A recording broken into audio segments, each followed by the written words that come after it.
Speaking of the colder weather, there are new statewide renter protections taking effect on January 1st. They'll require landlords to keep the heat up. Danny Spiewak joining us. Danny, this isn't the only change. There's a couple of new laws for landlords.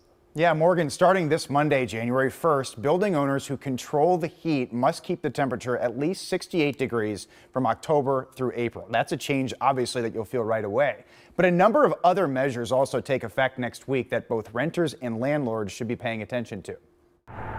Hundreds of thousands of Minnesotans live in rental units, including the majority of people in the cities of Minneapolis and St. Paul. Most tenants and most landlords get along with each other. They figure it out. Mike Vra runs a tenant hotline at the organization Homeline. They need each other. A landlord needs a tenant to pay the rent, and the tenant needs a landlord to provide housing. But starting Monday, there are some changes to state law that will impact that relationship. This is definitely giving tenants more certainty on some things. Besides the heat rule, the legislature passed a number of requirements for property owners, including giving 24 hours notice before entering a rental unit, mandating the right to inspections before or after a move, disclosing additional fees and advertisements, and issuing 14 days written notice before filing evictions for not paying rent. It gives a tenant a chance to come up with the money, whether it's from emergency assistance, maybe a friend, family member, a church even. Many building owners already follow some of these rules. They're following it, but it's always good to have a little bit of flexibility. Cecil Smith heads the Minnesota Multi-Housing Association,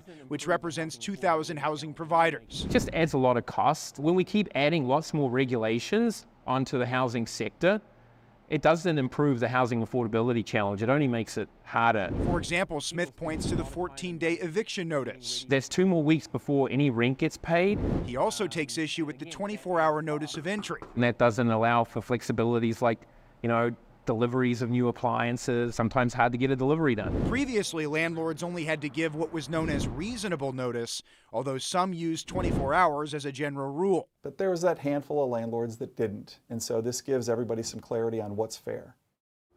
You can expect rules around renters and property owners to be back on the agenda when state legislators return to the Capitol in February. Both Homeline and the Multi-Housing Authority Association, are active in advocating their positions at the state capitol. Morgan, back to you.